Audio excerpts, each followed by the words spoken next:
Mi familia me pidió que no volviera a contactarlos nunca más, así que cancelé los depósitos, congelé el fondo familiar y dejé que enfrentaran las consecuencias. Al día siguiente, mi hermana me llamó desesperadamente 13 veces. Tengo 32 años. Soy hombre. Y gano alrededor de 165.000 al año, sin contar bonificaciones trimestrales que en los buenos años me han empujado por encima de los 200.000.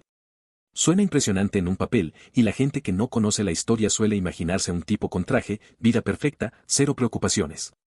La realidad es que ese número no significa nada si vives con el cuello apretado por responsabilidades que nunca elegiste, y con una familia que te entrena desde niño para creer que decir no es traición.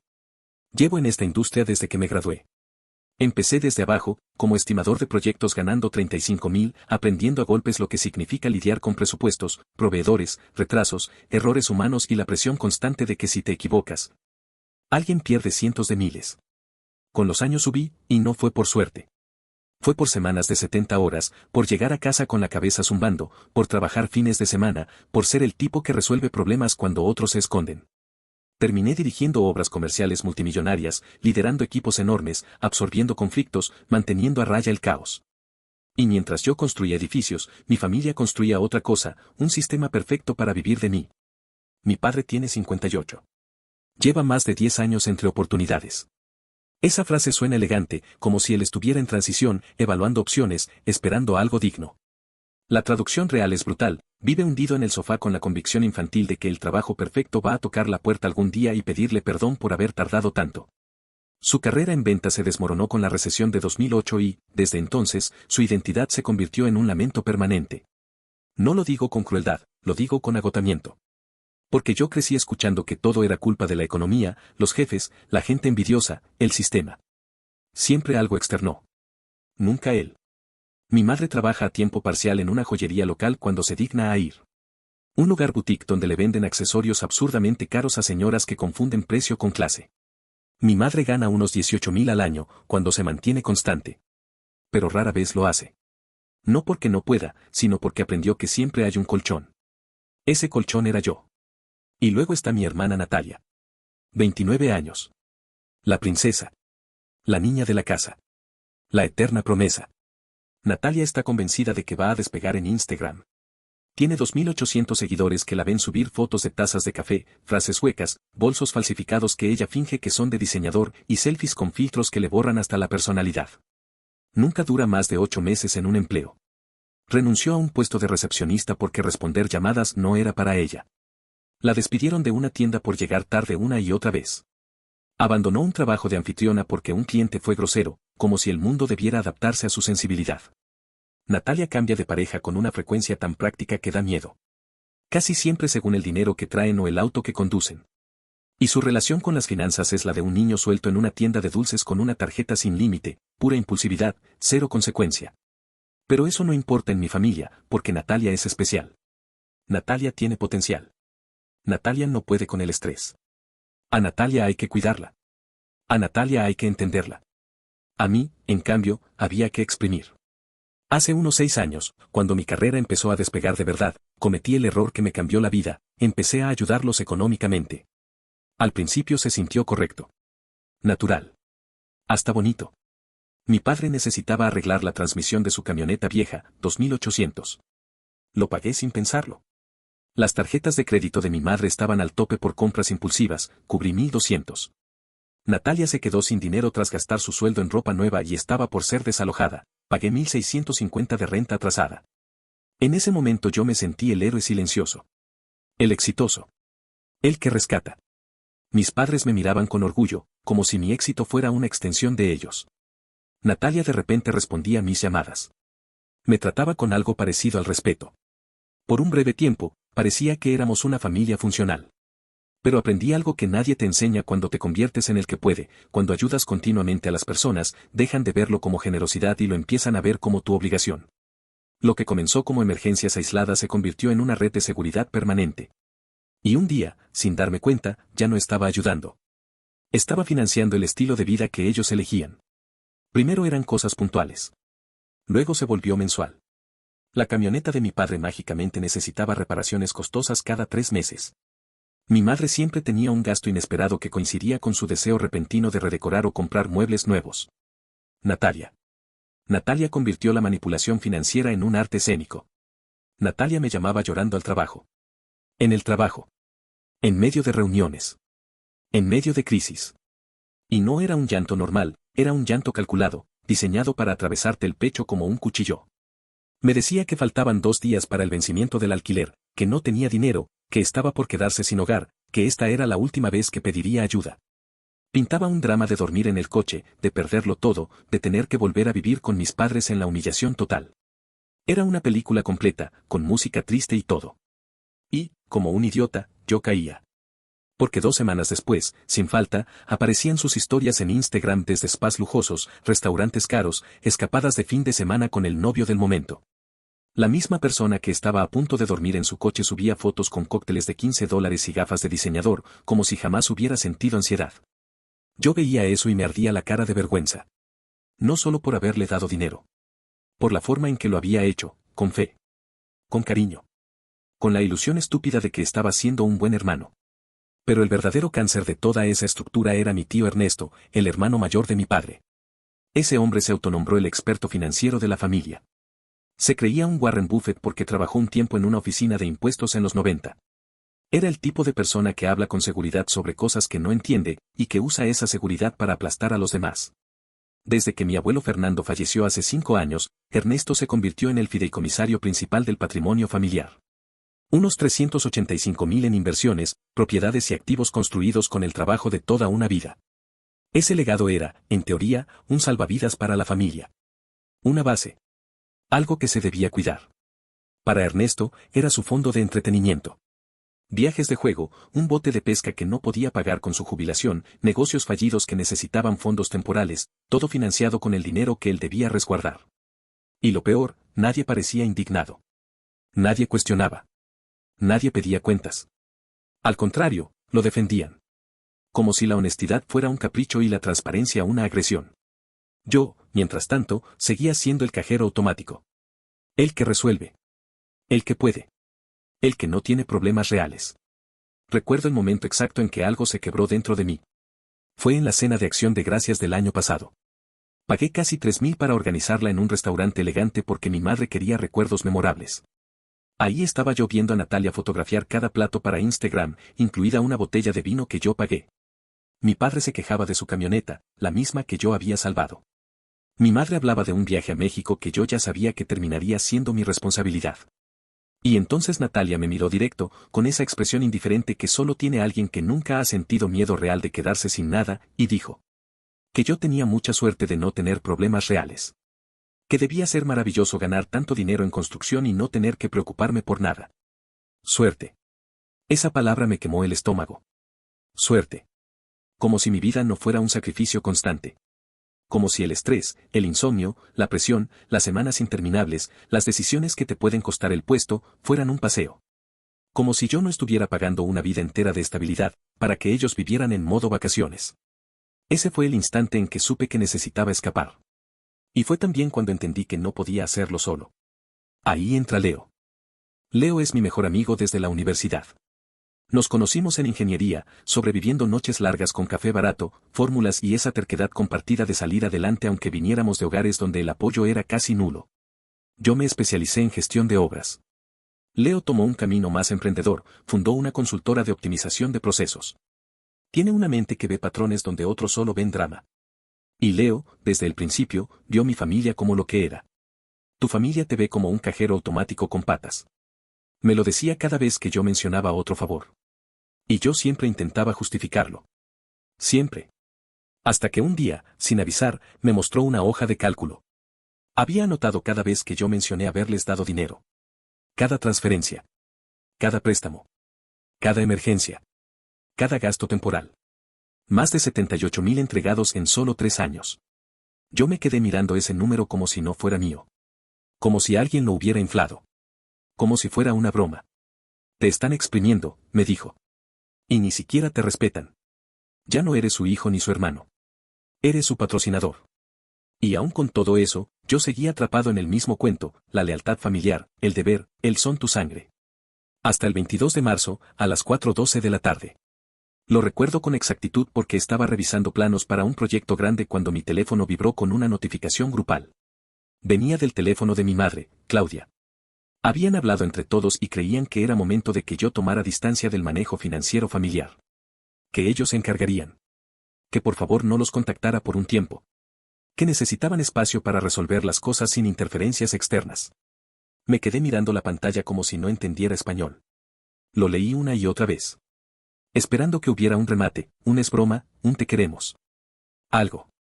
Pero luego Natalia respondió con emojis celebratorios. Mi padre le dio me gusta.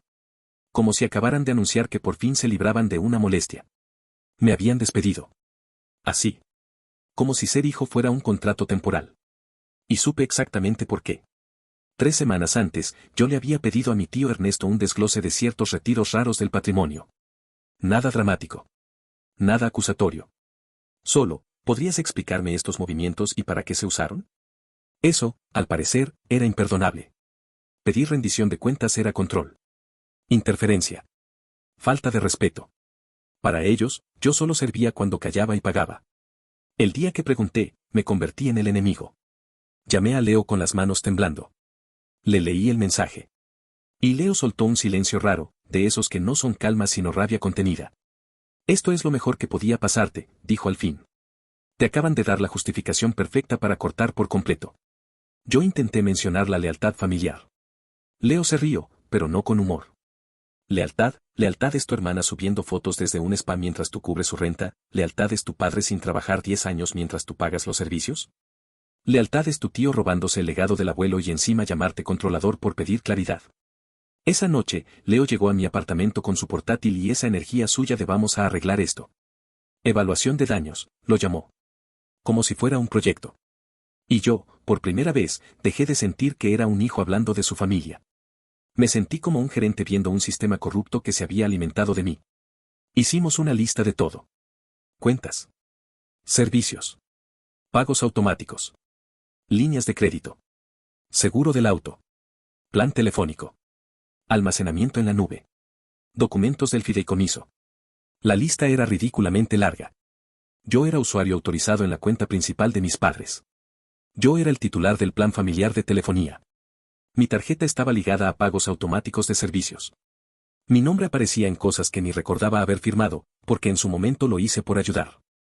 Y entonces, la pieza que me hizo sentir náuseas de verdad. Natalia había estado usando una tarjeta conectada a mi línea principal. Cargos en tiendas, restaurantes, experiencias, todo sin pedirme permiso. Leo me miró y lo dijo sin adornos. Tu hermana te ha estado robando. Y mientras mi sangre se enfriaba, encontramos lo peor, evidencia clara de que mi tío Ernesto había retirado dinero del patrimonio para gastos personales. Con fechas que coincidían con viajes, apuestas, compras. Todo documentado. No era mala administración. Era malversación. Leo armó un expediente. Carpeta cifrada. Capturas. Estados. Coincidencias. Patrón. Esto basta para hundirlos, dijo. Y yo, con una calma que me asustó, respondí. Entonces que se hundan. Esa misma noche tomé el mensaje de no nos contactes como lo que era, un corte oficial. Un ultimátum que ellos mismos firmaron. Y ahí comenzó mi respuesta. Primero, cancelé todos los depósitos automáticos que les hacía mensualmente. Esa transferencia que mi madre recibía para completar. El dinero que mi padre llamaba apoyo. El empujoncito que Natalia exigía como si yo fuera su obligación. Cancelé todo. Luego congelé el fondo familiar. Ese fondo era otra de mis estupideces. Una cuenta que abrí con la idea de emergencias, donde yo depositaba cada mes para que si pasa algo, estemos cubiertos. Se convirtió en un saco sin fondo donde cualquier capricho podía disfrazarse de crisis.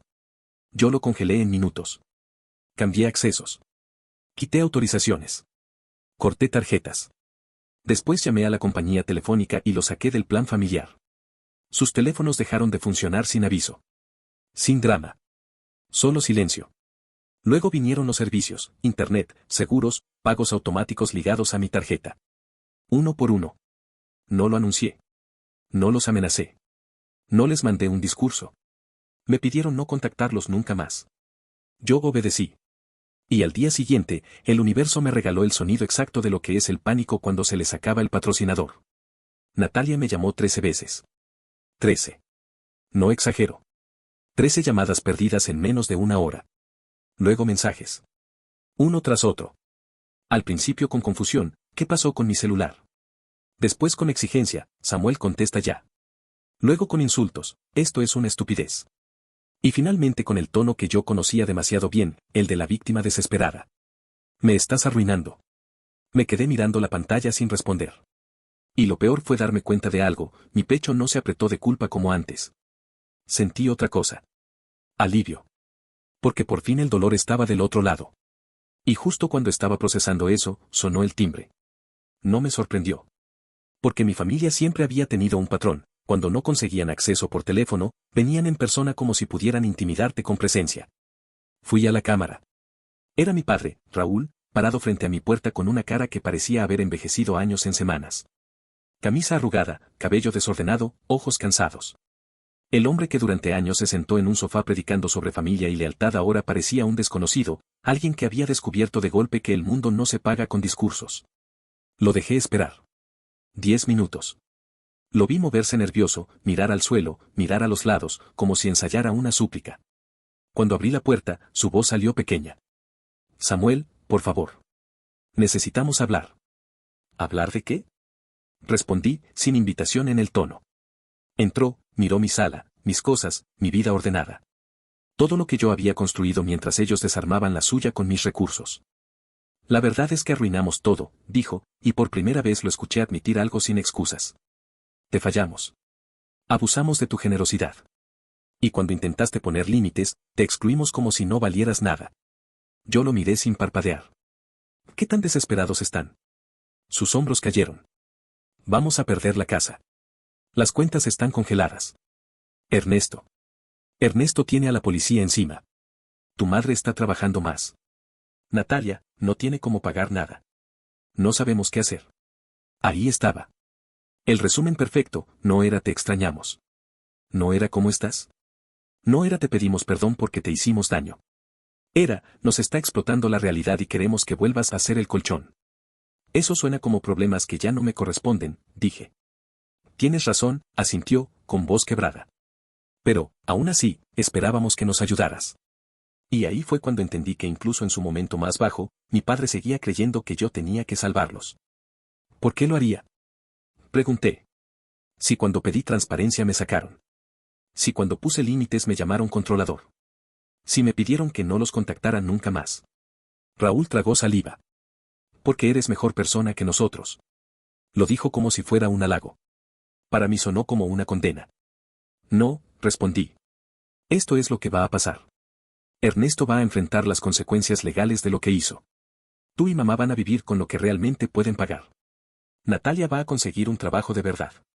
Y ustedes van a aprender lo que significa vivir sin usarme de soporte. ¿Y tú? Preguntó, casi susurrando. Yo voy a seguir con mi vida, dije. Con gente que me valora como persona, no como cuenta bancaria. Y en ese segundo, como si el universo quisiera subrayarlo, Leo entró con una bolsa de comida y esa energía suya de hoy se come y se juega. Vaya, dijo Leo, mirando a mi padre sin una pizca de miedo. Señor Herrera. ¡Qué sorpresa! ¿Cómo va la quiebra familiar? Mi padre se puso rojo. De vergüenza, de rabia, de todo junto. No respondió. Solo dio media vuelta y se fue, con pasos torpes, sin dignidad, sin el discurso de siempre. Cerré la puerta. El silencio después no fue triste. Fue limpio. Y aún así, en el fondo de mi pecho, había un hueco. No porque los extrañara como eran, sino porque me dolía aceptar que mi familia prefería perderlo todo antes que respetarme. Que su amor tenía condiciones. Que mientras yo pagara, pertenecía. El día que exigí claridad, me volvieron descartable. Y esa es la verdad más amarga que he tenido que tragar. A veces, tu familia no te ama. Te administra. La noche después de que mi padre se fue de mi departamento, no me sentí triunfante. No me sentí ganador. Me sentí raro, como si acabara de cortar una parte de mi vida con un cuchillo limpio y ahora el aire entrara por una herida que no sabía que estaba abierta. Leo se quedó conmigo. No hizo preguntas de más. No intentó arreglar mis emociones con frases baratas. Solo puso la comida en la mesa, encendió la consola y me dijo algo simple. Si empiezas a dudar, acuérdate del mensaje. Ellos te lo pidieron. No nos contactes. Tú solo cumpliste. Y ahí estaba el detalle que mi cerebro intentaba ignorar, yo no les hice una emboscada. No fue un capricho. No fue venganza impulsiva. Fue obediencia literal. Me sacaron del sistema como si fuera un estorbo, y luego descubrieron que el sistema estaba sostenido por mí. Esa noche dormí mal. Me desperté varias veces con el impulso automático de revisar el teléfono, como si en cualquier momento alguien fuera a decir perdón de verdad. Un perdón real. Sin condiciones. Sin pero. No pasó. Lo que sí pasó fue que, al amanecer, cuando todavía estaba medio dormido, mi celular vibró con tanta insistencia que sentí el corazón saltarme como si hubiera ocurrido una emergencia en obra. Miré la pantalla. Natalia. Otra vez. Y otra.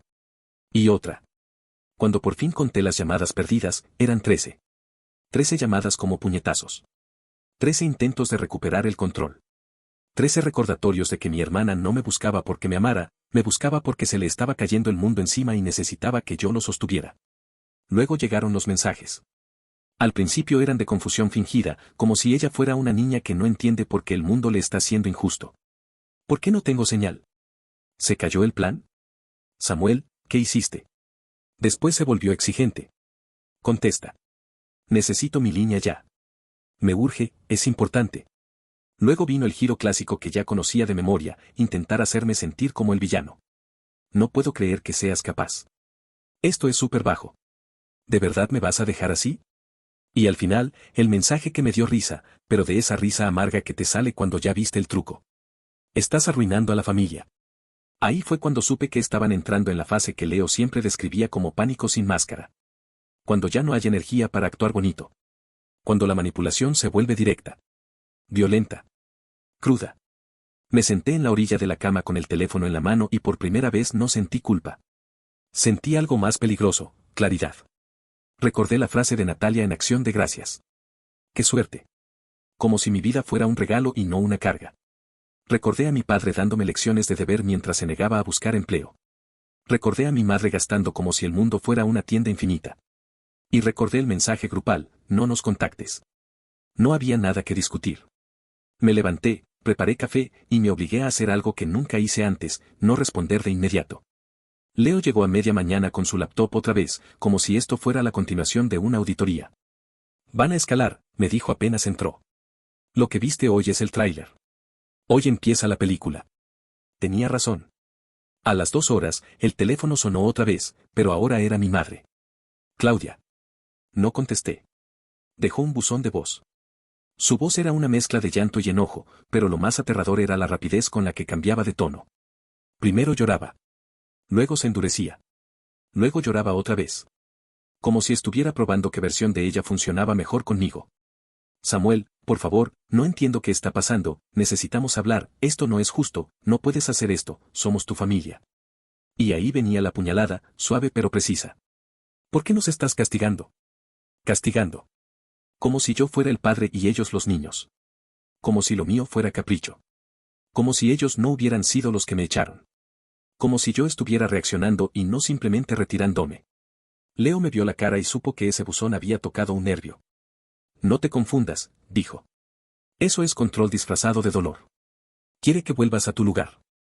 El lugar donde pagas y te callas. No respondí. La siguiente llamada fue de un número desconocido. La ignoré. Otro número desconocido. Ignorado. Leo levantó una ceja. Están usando a otros familiares. Y así fue. Primero mi tía Verónica. Luego un primo con el que casi no hablaba. Después mi propio padre otra vez. Y ahí es cuando lo entendí con toda la fuerza, estaban activando la red. Cuando una familia funciona como una mafia emocional, nunca viene uno solo. Vienen en grupo. Te rodean. Te cansan. Te confunden. Te hacen sentir que todo el mundo está mirando y que tú eres el monstruo. A las 6 de la tarde, finalmente abrí uno de los mensajes. No porque me vencieran, sino porque quería ver hasta dónde habían llegado. Era de Natalia. Ok, ya entendí. Estás de berrinchudo porque te pedimos espacio. Pero esto ya se salió de control. Ya fue suficiente, Samuel. Arréglalo del fondo. Ya. Ya no es chistoso. Me quedé viéndolo. Lo que me pegó no fue el insulto, ni el tono. Fue él ya no es chistoso. Ella de verdad pensaba que esto era un teatro.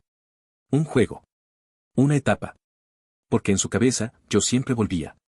Leo me hizo una seña como diciendo déjame. Agarró su laptop, tecleó unos segundos y me giró la pantalla.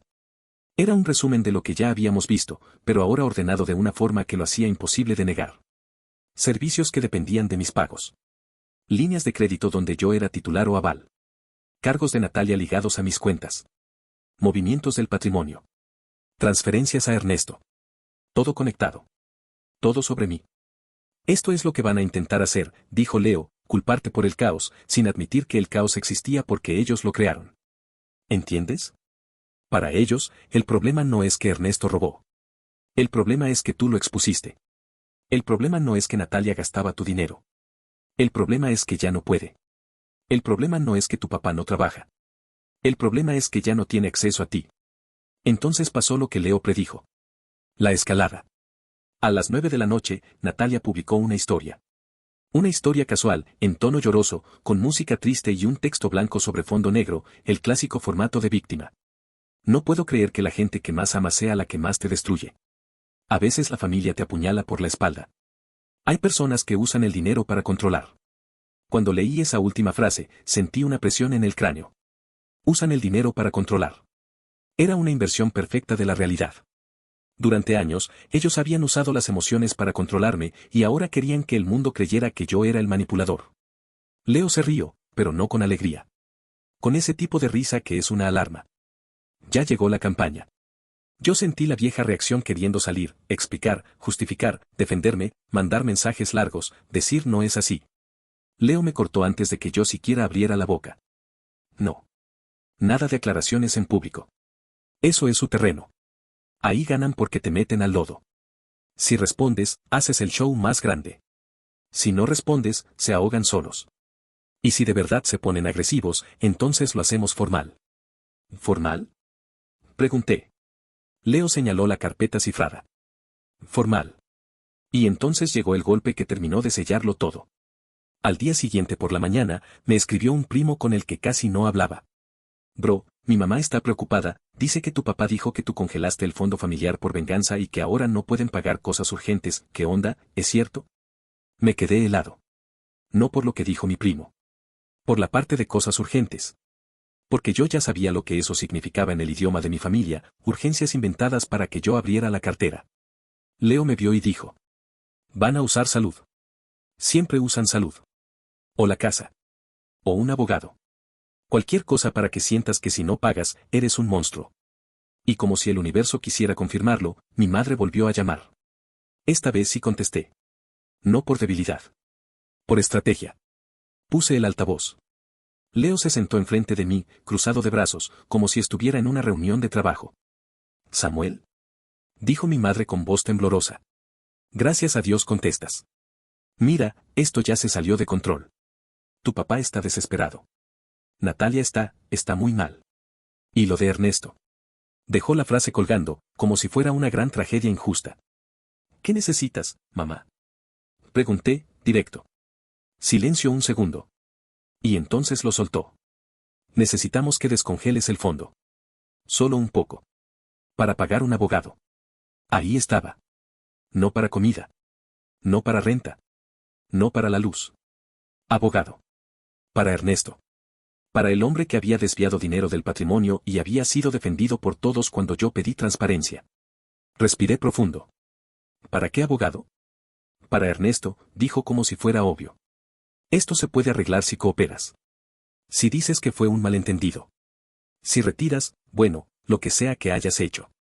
Sentí el corazón latirme en la garganta. Mamá, ustedes me pidieron que no los contactara. Ustedes dijeron que yo interfería. ¿Ahora quieren que yo arregle el desastre y además quieren que yo proteja a Ernesto? Porque es familia. Explotó por primera vez y el llanto desapareció. Porque tú siempre has sido el que resuelve. ¿Qué quieres, que tu tío se pudra en la cárcel? ¿Eso te hace feliz? Mira qué rápido salió la verdad. No era dolor. Era enojo porque el cajero automático había aprendido a decir no.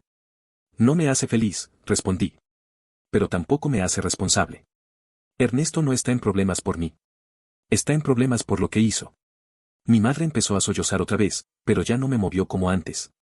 Samuel, por favor, no nos dejes así. Y yo, con una calma que se sintió como cerrar una puerta por dentro, dije la frase que necesitaba decir desde hace años. Ustedes ya decidieron. Me sacaron. Me pidieron espacio. Yo se los di. Y con ese espacio, se acabó mi dinero también. Colgué. No bloqueé. No insulté. Solo colgué. Y en los siguientes 10 minutos, Natalia volvió a llamar. 1, 2, 3, 4. Luego me mandó un mensaje. Ok, ya vi. Vas a dejar que Ernesto caiga. Te juro que te vas a arrepentir. No sabes lo que le estás haciendo a mamá. Leo levantó la mirada, casi divertido. Ahí viene la amenaza. Yo leí el mensaje y sentí algo raro, no miedo. No ansiedad. Una especie de frío. ¿Qué sigue? Pregunté. Leo sonrió. Ahora viene el intento final, venir en persona otra vez, llorar, gritar, prometer cambiar, y si eso no funciona, difamarte más fuerte. Pero ya estás fuera del sistema, Samuel. Ya no te pueden castigar como antes, porque lo único que tenían era tu culpa. Me quedé en silencio. Porque ahí estaba la verdad final, ellos no me quitaban dinero. Me quitaban paz. Me quitaban autoestima. Me quitaban el derecho de vivir mi vida sin sentirme responsable de adultos que eligieron no ser responsables. Y apenas estaba empezando a ver cuánto me costó eso. La visita de Natalia ocurrió 2 días después. No avisó. No escribió. No llamó. Simplemente apareció. Estaba sentado en mi escritorio revisando unos reportes cuando la cámara del timbre me notificó movimiento. Giré la silla con fastidio, más cansado que sorprendido. Y ahí estaba. Mi hermana. Parada frente a mi puerta como si fuera la protagonista de una telenovela barata. Lentes oscuros enormes, aunque estaba nublado. Sudadera o oversize, cabello recogido de forma descuidada, brazos cruzados, balanceándose de un pie a otro. Parecía frágil. Calculadamente frágil. No abrí de inmediato. La observé durante casi 5 minutos. Caminaba de un lado a otro, se pasaba la mano por la cara, miraba su teléfono, suspiraba exageradamente. Sabía exactamente qué estaba haciendo. Estaba calentando motores para el show. Finalmente toqué el botón del intercomunicador. ¿Qué haces aquí, Natalia? Se sobresaltó al escuchar mi voz. Samuel, dijo, bajándose los lentes. Por favor. Necesito verte. Esto ya se salió de control. No tengo nada que hablar contigo, respondí. Te pedimos espacio.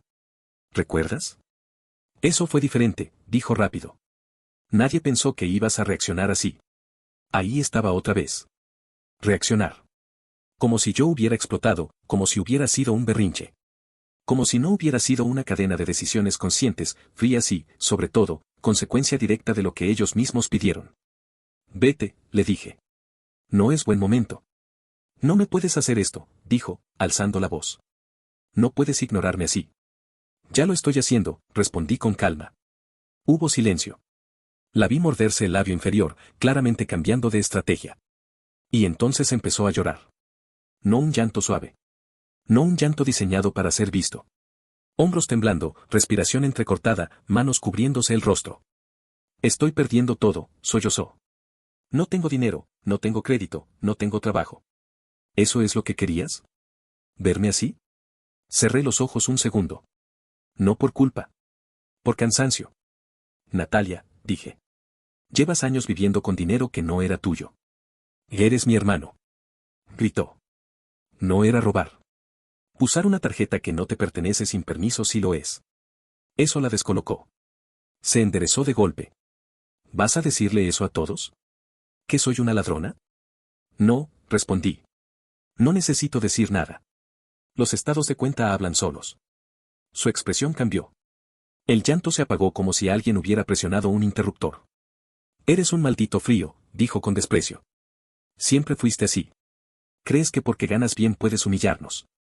No te humillé yo, contesté. Te humillaste sola fingiendo una vida que no tenías. Me miró con odio puro. Ya no había lágrimas. Solo rabia. Papá tenía razón, escupió. ¿Te crees mejor que nosotros? No, respondí. Solo dejé de creer que soy responsable de ustedes. Se quedó en silencio. Respiraba rápido. Miró alrededor, como si buscara algo más que decir. Finalmente soltó la frase que siempre soltaba cuando ya no tenía nada. Mamá está muy mal. Ahí estaba el último cartucho. La carta madre. Siempre está muy mal cuando necesita dinero, respondí. ¿Algo más? Me miró con una mezcla de incredulidad y furia. Eres un monstruo. Y tú eres una adulta, dije. Vete. La cámara grabó cómo se quedaba ahí unos segundos más, como esperando que me arrepintiera. Luego se giró bruscamente y se fue, murmurando cosas que no pude escuchar. Cerré la aplicación. Me quedé sentado un buen rato. No estaba temblando. No estaba alterado. Solo, vacío. Como cuando terminas una discusión sabiendo que no hay marcha atrás. Leo llegó esa misma tarde. ¿Vino Natalia? Preguntó apenas entró. Asentí. Lloró, gritó, me llamó monstruo. Leo sonrió apenas. Entonces ya pasamos la fase 2. ¿Cuál es la fase 3? Leo dejó las llaves en la mesa. Ahora viene tu papá. Con algo más grande. Siempre guardan la bomba para el final. No se equivocó. Fue al día siguiente. Yo estaba en una videollamada de trabajo cuando la cámara volvió a activarse. Esta vez no era Natalia. Era mi padre. Raúl. Solo. Sin dramatismo. Sin lágrimas. Sin lentes oscuros. Parado derecho, manos en los bolsillos, mirando la puerta con una mezcla de orgullo herido y desesperación. Terminé la llamada y respiré hondo antes de abrir. Samuel, dijo apenas me vio. Necesitamos hablar como hombres. Lo dejé pasar. Se quedó parado en medio de la sala, mirando todo. Mi casa. Mi estabilidad. Mi silencio. Todo lo que ya no compartía con él. Esto no tenía que terminar así, dijo. Terminó así porque ustedes lo decidieron. Te equivocaste, respondió. Nos equivocamos todos. Pero tú llevaste esto demasiado lejos. No fui yo quien robó dinero del patrimonio, dije. No fui yo quien me pidió que no los contactara. Apretó la mandíbula. Ernesto se equivocó, sí. Pero la familia se protege. La familia no roba a sus propios muertos, respondí. Eso lo golpeó. ¿Sabes lo que va a pasar ahora? Preguntó. Vamos a perder la casa. Eso no es culpa mía. Eres Aval, dijo de pronto. Siempre lo fuiste. Ahí sentí algo distinto. ¿Qué acabas de decir? La casa, repitió. Tú firmaste como Aval hace años. Si nos embargan, también te va a afectar. Me quedé en silencio. No por miedo. Por concentración. Leo tenía razón. Siempre guardaban lo más grande para el final. ¿Estás seguro? Pregunté con calma. Sí, dijo. Así que más te vale arreglar esto. Lo miré fijamente. Te equivocas, dije. Ya no soy Aval. Su cara palideció. ¿Cómo? Hace 3 semanas, continué. Cuando me pidieron espacio. Revisé todos los contratos. Me desvinculé legalmente. Firmado, notariado, registrado. El propietario ya revisó sus ingresos reales. Por eso tienen 30 días para irse. Se sentó. Literalmente tuvo que sentarse. No, murmuró. No hiciste eso. Sí lo hice, respondí. Porque por primera vez me tomé en serio mi propia vida. Me miró como si no me reconociera. ¿Cuándo te volviste así? Cuando entendí que ustedes nunca iban a cambiar mientras yo siguiera pagando. Se levantó lentamente. Nos vas a destruir, dijo. No, respondí. Ustedes se destruyeron solos. Yo solo dejé de sostener el techo. No dijo nada más. Se fue. Esa noche, Leo encontró el último detalle. El detalle que nadie vio. Samuel, dijo desde su laptop. Esto lo cambia todo. ¿Qué? Ernesto no solo robó dinero del patrimonio, dijo. Usó tu nombre como respaldo en 2 movimientos. Falsificó tu autorización. Sentí el estómago hundirse. Eso es, empezó a sonreír. Delito federal. Me quedé mirando la pantalla. Entonces no solo me usaron, murmuré. Me metieron en esto sin decirme. Leo cerró la laptop. Exacto. Y ahora tienes 2 opciones, seguir callado o protegerte. Respiré hondo. Por primera vez, no sentí culpa. Sentí determinación. Cuando Leo dijo la palabra falsificó, no reaccioné de inmediato. Mi cerebro tardó unos segundos en procesarla, como cuando escuchas un ruido fuerte pero no entiendes de dónde viene. Me quedé mirando la pantalla de su laptop, viendo mi nombre escrito en documentos que yo jamás había firmado para eso. ¿Estás seguro? Pregunté al fin, con la voz más baja de lo normal. Leo giró la pantalla hacia mí. Mira esto, dijo. Estas transferencias requieren autorización dual. Ernesto no tenía poder para hacerla solo. Aquí aparece tu nombre como respaldo, y esta firma no es tuya. Sentí un frío subir desde el estómago hasta el pecho. Eso significa que, empecé. Que no solo te usaron, me interrumpió. Te involucraron deliberadamente en un delito. Si esto salía mal, tú eras el plan B. El nombre limpio. El ingeniero exitoso que podía cargar con la culpa. Me pasé la mano por la cara. De repente todo encajaba. La forma en que siempre insistían en que yo no me metiera en los asuntos del patrimonio. La reacción exagerada cuando pedí un simple desglose. El mensaje grupal pidiéndome distancia justo después de eso. No fue impulsivo. No fue emocional. Fue preventivo. Me estaban sacando antes de que me diera cuenta, dije en voz baja. Leo asintió. Y ahora que los dejaste sin dinero, sin servicios, sin respaldo, están desesperados porque saben que si tú hablas, no solo cae Ernesto. Caen todos los que sabían y callaron.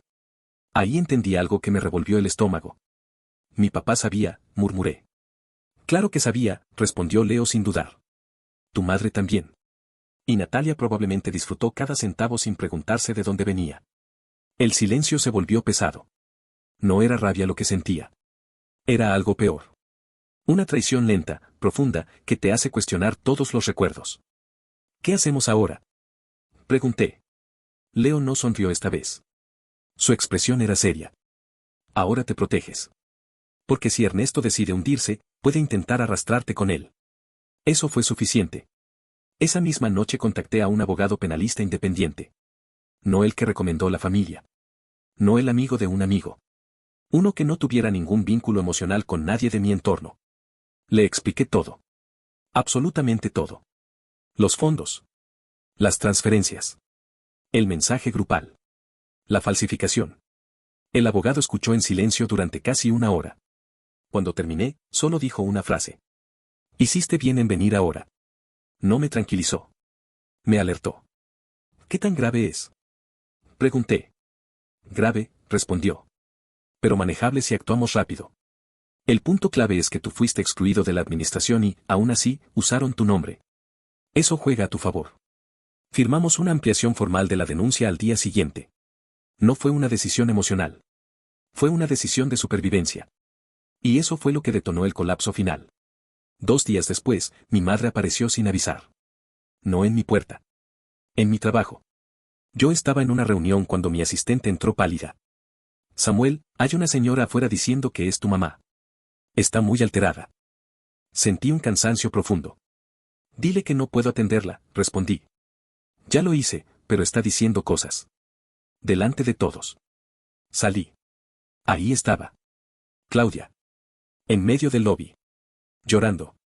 Gesticulando. Llamando la atención como si el mundo fuera su escenario. Mi hijo me está destruyendo. Sollozaba. Nos abandonó. Nos dejó sin nada. Varias personas miraban. Algunos susurraban. Me acerqué con calma. Mamá, dije en voz firme. Este no es el lugar. Claro que lo es. Gritó. Para que todos vean la clase de persona que eres. ¿Crees que porque ganas bien puedes pisotear a tu familia? Baja la voz, le pedí. No. Gritó más fuerte. Tú congelaste el fondo. Tú metiste a tu tío en la cárcel. Tú nos dejaste en la calle. Ahí fue cuando lo dije. No gritando. No llorando. Simplemente claro. No. Yo reporté un fraude. Yo dejé de financiar irresponsabilidad. Y yo protegí mi nombre cuando lo usaron sin mi permiso. Se quedó helada. ¿Qué dijiste? Que usaron mi nombre para mover dinero, repetí. Y eso es delito. La expresión de víctima se quebró por un segundo. Eso no es verdad, susurró. Ya no importa lo que creas, respondí. Importa lo que dicen los documentos. Mi jefe apareció detrás de mí. La seguridad también. Señora, dijo uno de los guardias.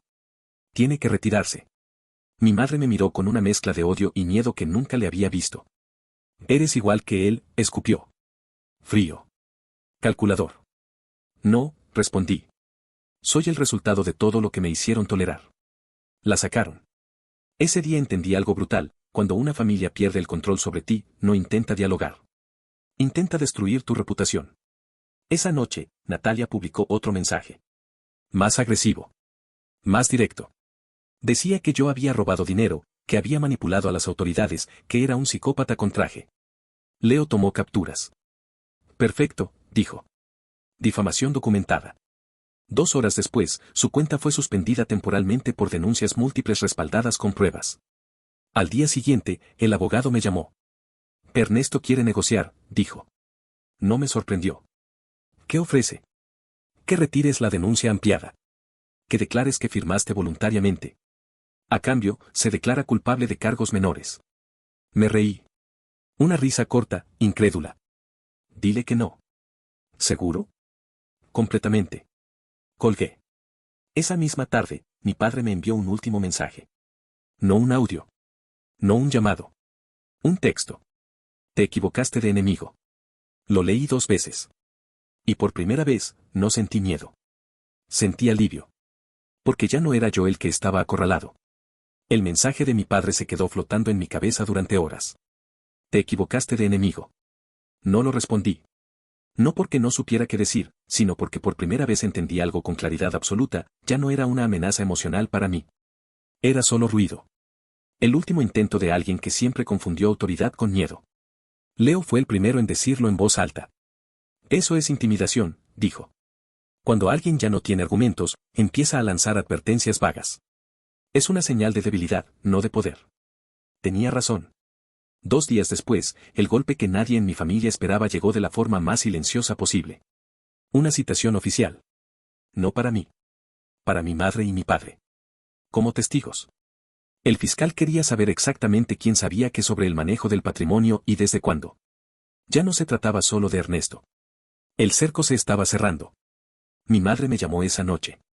No dejó mensaje. Llamó 11 veces. No contesté. A la mañana siguiente, recibí un correo de su abogado. El mismo que durante años me había ignorado cuando yo pedía claridad financiera.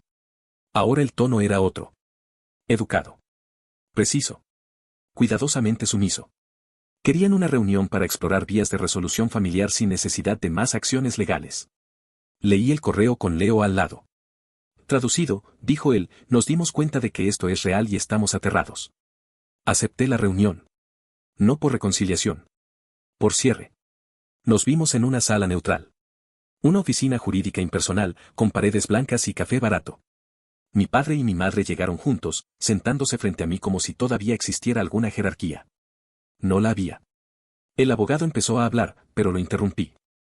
Antes de que sigan, dije, quiero dejar algo claro. No estoy aquí para salvarlos. Estoy aquí para que esto termine de una vez. Mi padre apretó los labios. Samuel, empezó. No, lo corté.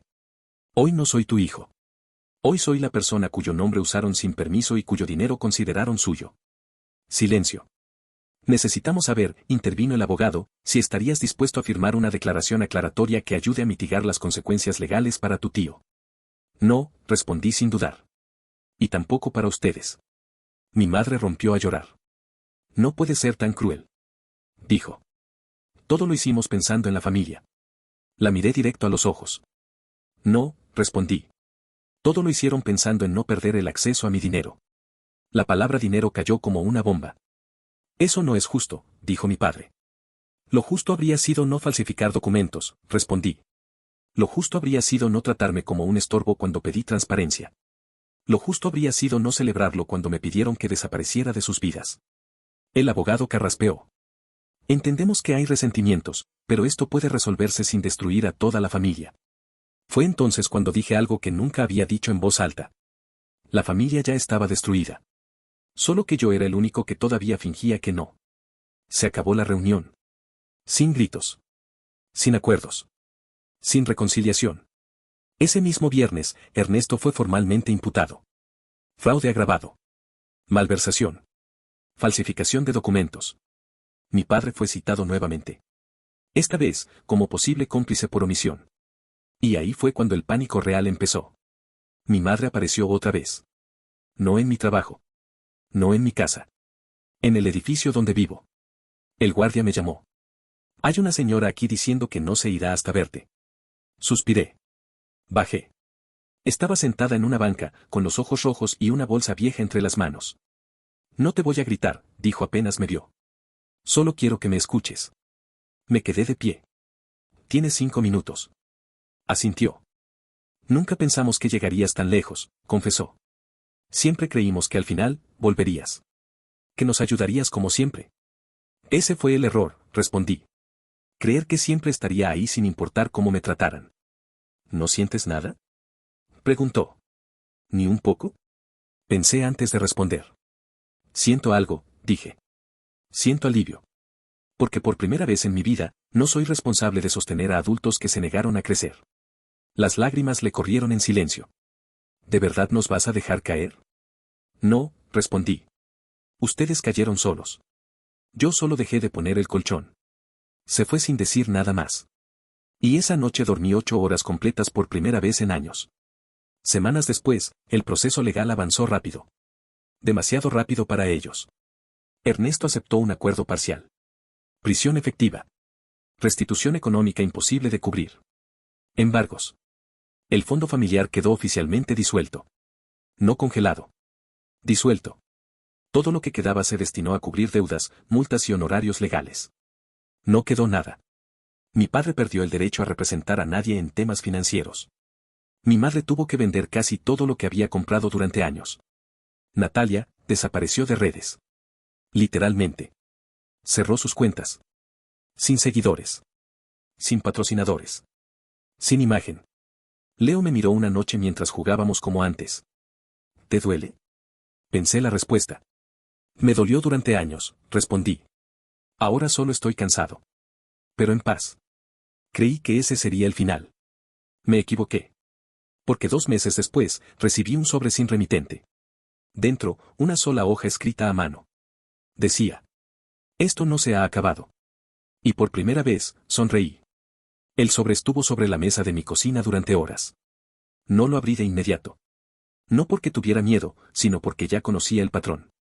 En mi familia, las amenazas nunca venían acompañadas de acciones reales. Venían acompañadas de culpa, drama y manipulación. Siempre había sido así. Cuando finalmente lo hice, encontré esa única frase escrita con una letra temblorosa. Esto no se ha acabado. No había firma. No hacía falta. Leo lo vio al día siguiente. No es Ernesto, dijo tras unos segundos. Él está demasiado ocupado intentando reducir su condena. Entonces fue alguno de ellos, respondí. Sí, asintió. Y eso es bueno. ¿Bueno? Significa que aún no han aceptado la realidad. Y cuando alguien no acepta la realidad, comete errores. No tardaron. 3 días después, mi abogado me llamó temprano. Tenemos un problema potencial, dijo. Tu padre intentó presentar una declaración alegando que tú eras quien daba las instrucciones financieras a Ernesto. Cerré los ojos. ¿Funcionó? No, respondió. Porque no hay una sola prueba. Pero el intento está registrado. Y eso lo complica todo para ellos.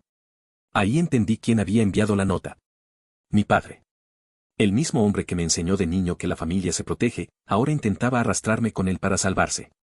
Esa tarde decidí algo que llevaba meses evitando. Lo enfrenté. No por él. Por mí. Fui a la casa donde ahora vivían.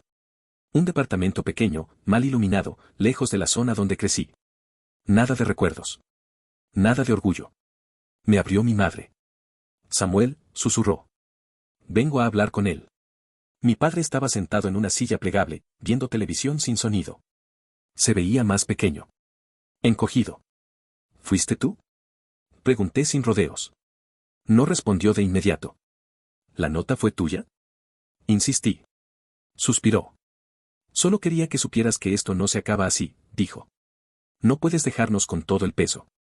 ¿Intentaste incriminarme? Pregunté, sintiendo cómo se tensaba todo en mi pecho. Levantó la mirada. Tú siempre fuiste el que manejaba el dinero. Ahí fue cuando algo se rompió definitivamente. No, dije con voz firme. Yo transfería cuando me lo pedían. No cuando tú lo decidías.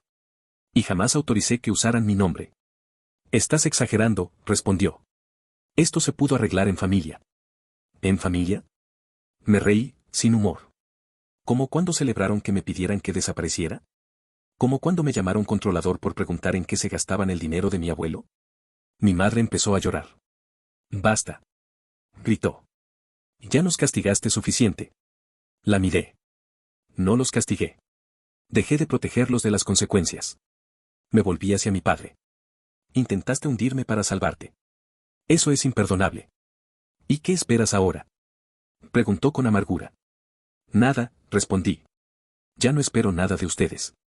Y eso es lo más triste. Saqué un sobre de mi mochila. Aquí hay una notificación formal. A partir de hoy, cualquier intento de difamación o de involucrarme legalmente tendrá consecuencias inmediatas. Todo está documentado. Lo dejé sobre la mesa. No vuelvas a contactarme, añadí. Ni por dinero. Ni por perdón. Ni por miedo. Salí sin mirar atrás. Esa noche, algo cambió. No hubo más llamadas. No hubo más mensajes. No hubo más amenazas. El silencio fue definitivo. Semanas después, el juicio de Ernesto terminó. Condena efectiva. Pérdida total del patrimonio. Registro criminal permanente. Mi padre fue exonerado de cargos penales, pero quedó marcado legalmente. Nadie volvió a confiarle nada. Mi madre se enfermó por estrés. Natalia aceptó un trabajo de medio tiempo. El primero que mantuvo más de 3 meses. Yo seguí con mi vida. Ascendí en el trabajo. Me mudé a un lugar más tranquilo. Volví a dormir bien. Y un día, sin previo aviso, me di cuenta de algo. Ya no pensaba en ellos. No con rabia. No con tristeza. Simplemente, no pensaba. A veces, la paz no llega cuando todo se arregla. Llega cuando aceptas que nunca va a arreglarse y aún así eliges seguir adelante. Eso fue lo que hice. Y por primera vez en mi vida, me sentí libre.